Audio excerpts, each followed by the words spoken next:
Salutare prieteni și bine v-am găsit la un nou episod. Astăzi mergem la Cafe cu niște vecini de-ai mei.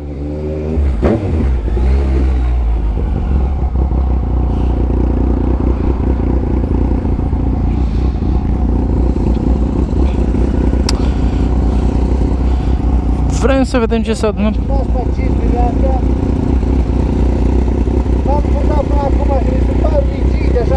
Așa sunt, te obișnuiești. Da? Te obișnuiești.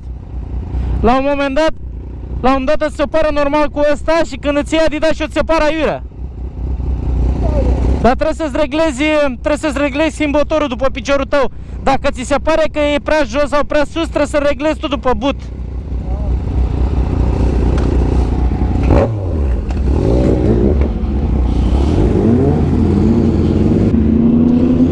Mergem până la Cafe să vedem ce se adună pe acolo, că am auzit că se adună foarte multă lume.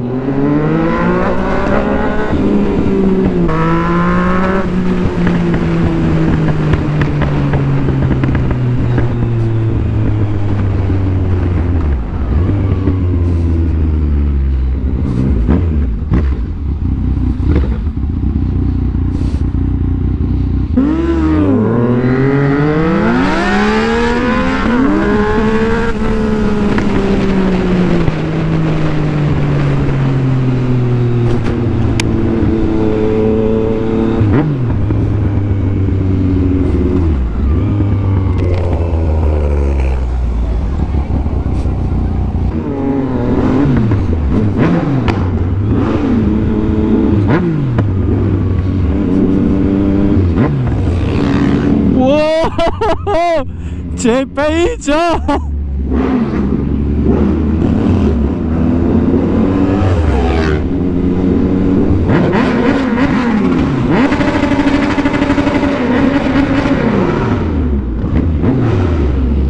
Uai, să-mi fac.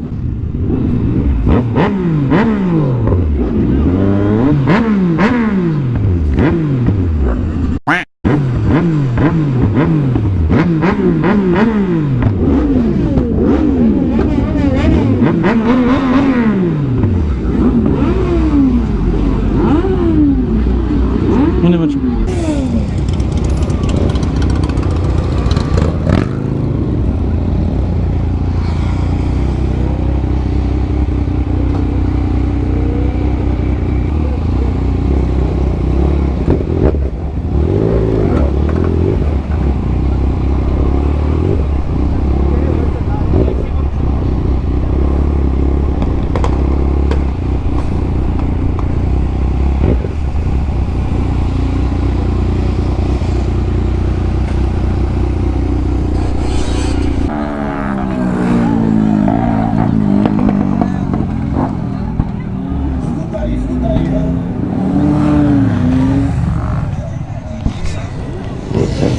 Brazilian Power aici, sunt o grămadă.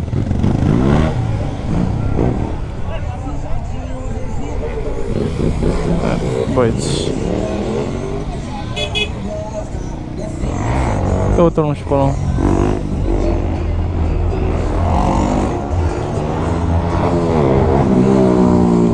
Aici e cam vestul sălbatic, în momentul în care încep chestiile astea, nu mai are ce să mai facă poliția.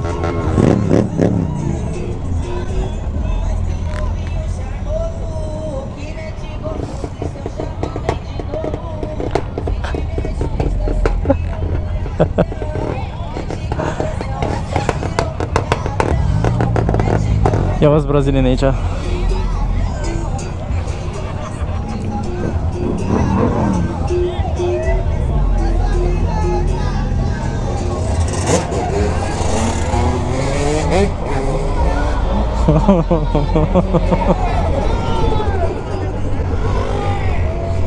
Nissan.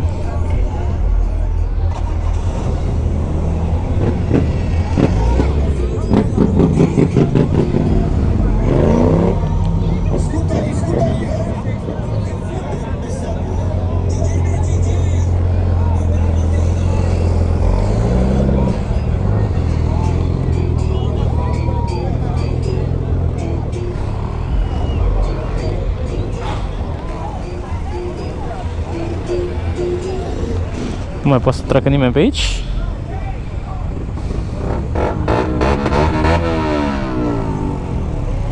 Mamă, dar ce și în partea aia la altă. Deci din partea aia de acolo se duce până sub pod, chiar după pod. Și de asta pe, am vrut zic, pe roată.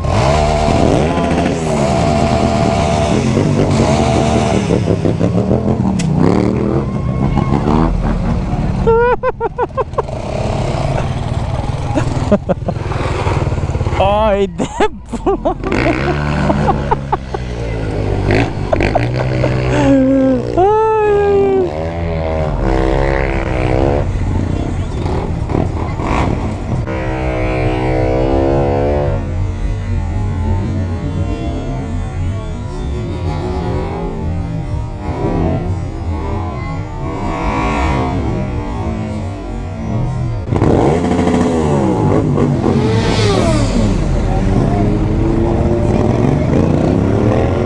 Mamă, dar ce curajoasă și aia, pantaloni scurți.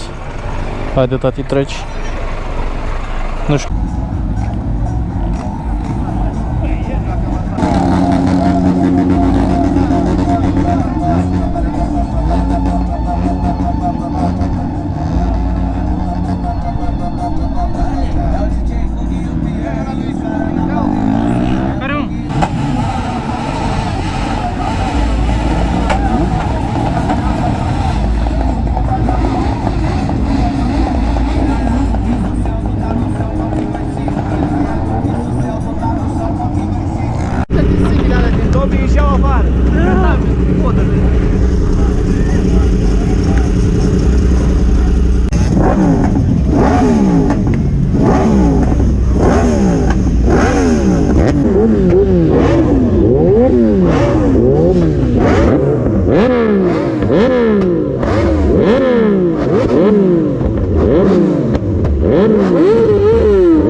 Se pare că MT-09 face foarte frumos.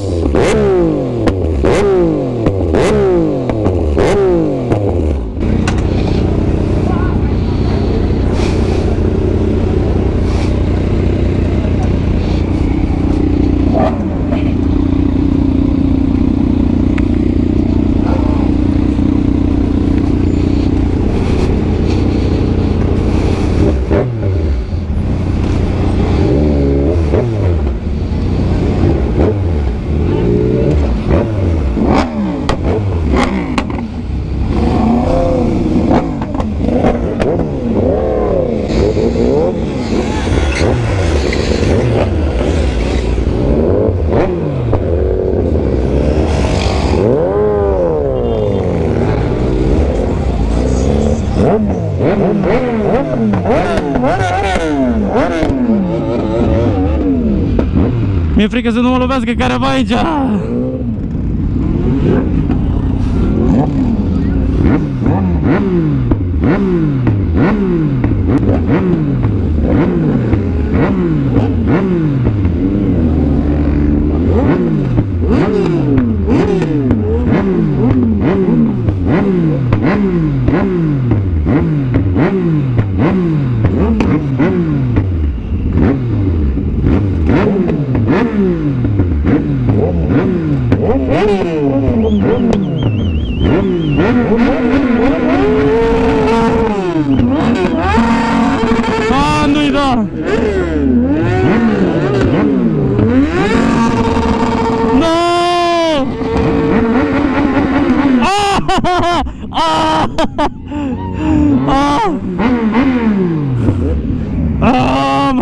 mi-a dat cu cauciuc.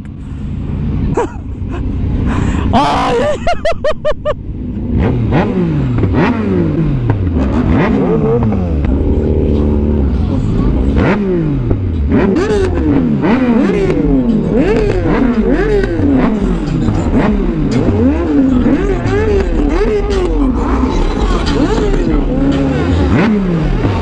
Mamă, ce e aici?